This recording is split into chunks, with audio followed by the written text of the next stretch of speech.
Let me paint you a picture of a room that forgot how to breathe. It's 2026. The venue is the kind of place where the chandeliers cost more than most people's homes. This is the Laureus World Sports Awards, essentially the Oscars for people who bench press cars or run 100 meters in the time it takes you to read this sentence. In attendance, Formula One drivers whose faces are on billboards in 17 countries, Olympic gold medalists who own more medals than a medieval warlord, and footballers who earn more in a week than you will in a lifetime. The air itself smells like expensive perfume and unspoken ambition. Then something happens that nobody's script predicted. Not a speech, not a winner's name, not a rehearsed dramatic pause, just the music, because even the DJ seems to forget what he's doing, fading into a stunned silence as she walks through the door. Her name is Alex, she is 20 years old, she is from Manila, and she is wearing an ivory white gown that will, within hours, break the internet, crash a designer's website, and sell out completely every last stitch of fabric before the afterparty even starts. Now, if you think this is a story about a dress, you're already 3 steps behind. Stay with me, because the dress is just the smoke. The fire is what she carried inside her long before the red carpet was rolled out. Rewind way back. Manila, May 2005. The Philippines is a country that bleeds for sport, basketball mostly, boxing, weightlifting. The kind of place where kids grow up knowing the names of Manny Pacquiao's punches before they learn their times tables. Tennis is an afterthought. A sport for other people in other countries with perfectly manicured lawns and membership fees that cost a season's wages. Nobody was looking for a world-class tennis player to come out of those islands. The global tennis establishment certainly was. They weren't scanning junior rankings for a girl from Southeast Asia, they weren't holding a seat for her. And honestly, when she started winning, they didn't quite know what to do with her. By the time Alex was 13, she was training at the Rafa Natal Academy in Mallorca, Spain. Let me be explicit about what that means. You don't charm your way into that place. You don't get in on potential or a well-written email. You get in because you have already proven at an age when most kids are worrying about acne and algebra that you possess a work ethic that would make a Spartan blush. She earned her spot. Then she earned another. Then she started stacking ITF junior titles like firewood. And then came 2022. She is 17 years old. She walks into the US Open girls singles draw, the hardest hardcourt surface on earth, the one that punishes hesitation and rewards raw, violent power, and she walks out as champion. One of the 4 Grand Slam junior titles, in New York, as a teenager. The Philippines erupts, not politely, not with a measured media statement. The country explodes, social media traffic around her name breaks every previous record for Filipino sports coverage. She is no longer just an athlete, she is proof that a young woman from Southeast Asia can enter the most competitive sporting environment on the planet and leave with a title that actually matters. But here's the thing about proof, it doesn't protect you from what comes next. The jump from dominant junior to credible professional on the WTA Tour, it breaks people. It has broken players who look more ready than Alex did. The main tour is a different universe. Every single person across the net is exceptional. Many have been exceptional for longer than you've been alive as a professional. The margins between winning and losing are invisible to the camera but suffocating to the person on the court. Alex struggled, she lost matches she should have won, her ranking wobbled. It went backward for stretches. The losses piled up in early rounds and the commentary started immediately. Tennis pundits, those professional doubters who mistake a bad season for a verdict on a human soul, suggested she had plateaued. A few went further. They implied that her junior success had been a kind of illusion, that the hype had been built on a surface that couldn't hold her weight. She didn't respond, not publicly, not with angry tweets or tearful interviews. She just kept working, quietly, relentlessly, the way she had always worked. And slowly, then all at once, the results shifted. By 2024, she was pushing top 20 players to 3 sets. Her serve, always the most dangerous part of her game, was clocking speeds that put her among the hardest hitters on the entire tour. Her movement improved. Her decision-making under pressure, exactly the quality the doubters had questioned loudest, became visibly sharper every time you watched her. Then 2025 arrived and the trajectory became something you couldn't argue with, wins over players ranked inside the top 30. A WTA ranking that climbed into territory that placed her firmly inside the conversation, not on the edges of it.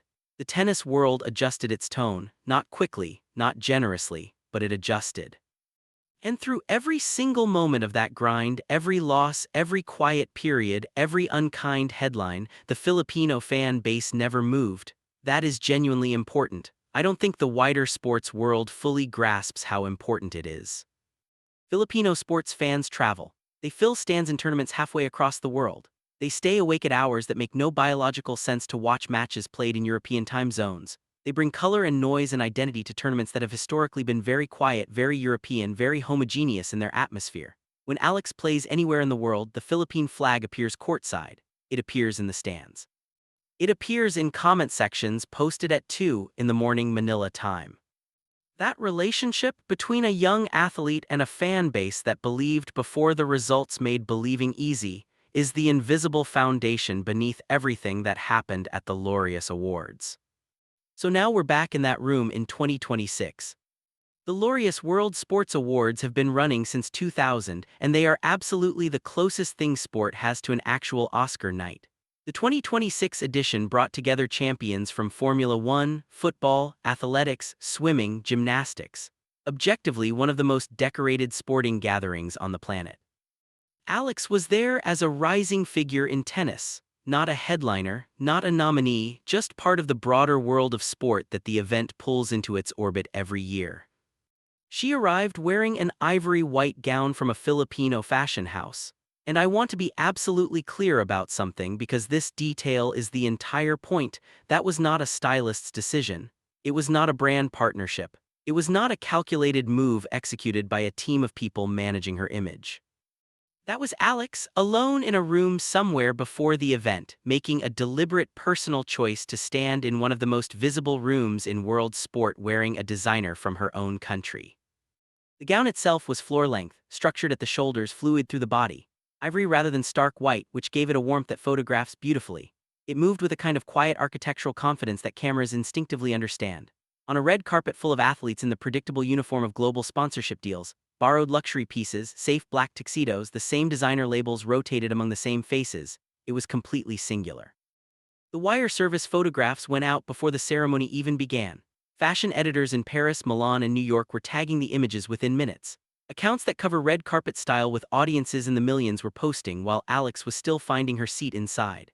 And the word being used across all of it repeatedly was nice or asterisk elegant or impressive asterisk. It was stunning asterisk, not in the flattened social media sense, in the original sense, the sense of something that stops you mid-scroll and makes you actually asterisk look asterisk. Within the tennis community, the reaction had an additional dimension. Tennis has always had its style icons. Serena Williams redefined what power and presence meant on a court. Federer made Wimbledon whites feel like haute couture through sheer force of bearing. But none of those moments came from a Filipino athlete, and none of them produced the specific combination of sporting credibility and genuine fashion authority that Alex generated in a single evening at 20 years old. The demand for the gown started as isolated searches and became a flood within 4 hours. People landed on the designer's website in volumes the infrastructure simply wasn't designed to handle. Transaction attempts stacked simultaneously. The brand's social media team drowned in inquiries about availability, sizing, international shipping. By the time the ceremony was entering its final stretch, the inventory situation had already gone critical. And then the statement came, brief, direct, impossible to soften. The gown was gone, every unit, every size. The waiting list they'd opened as a fallback filled the same night. Trade publications that cover luxury and designer markets ran pieces within 48 hours, and the framing in those pieces was specific and considered. This wasn't just a viral moment, they wrote. This was evidence of a new kind of consumer demand that follows athletes who occupy genuine crossover cultural space. The argument being made was that Alex hadn't been asterisk placed in that gown by a strategy. She had asterisk chosen asterisk it. And the market responded to that authenticity in a way that calculated celebrity placements so often fail to produce, because people can feel the difference. And that distinction between a choice and a placement is where this story becomes genuinely interesting. For most of the 20th century, an athlete becoming a genuine cultural force required time. Years of dominance followed by careful brand construction followed by extended media exposure outside of sport. The process was slow by design because the channels through which cultural authority moved were slow. Newspapers, magazines, television interviews. A slow, predictable march. What Alex produced at the Laureus Awards compressed a process that used to take entire careers into a single evening. Some of that is technology. Social media has genuinely collapsed timelines that used to take decades to traverse.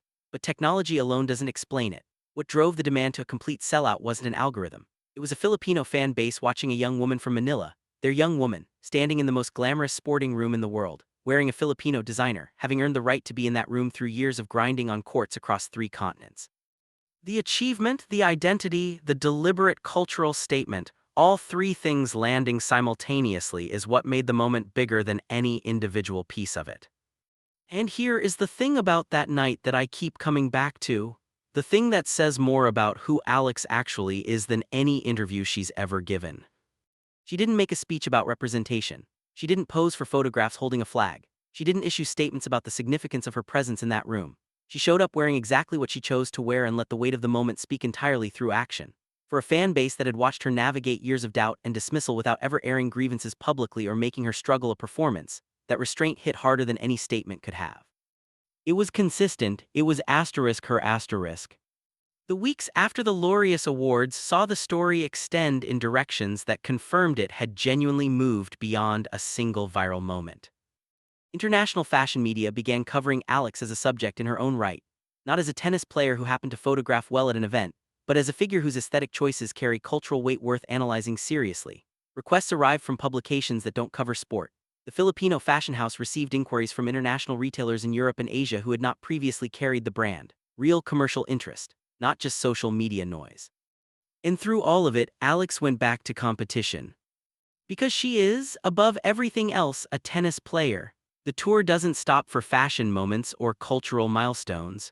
Ranking points are earned on court, and she is too serious a competitor to let external noise displace the work that actually moves her career forward.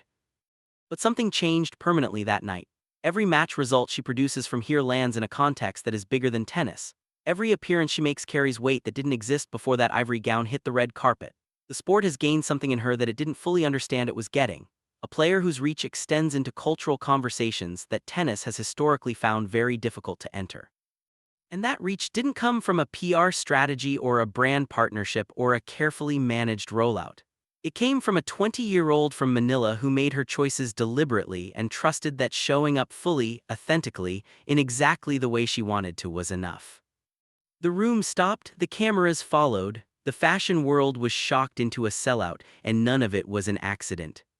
The girl who was supposed to be an outlier, a curiosity, a junior champion who'd probably plateau somewhere comfortable and fade politely from the conversation, walked into the Laureus World Sports Awards 2026 and quietly detonated.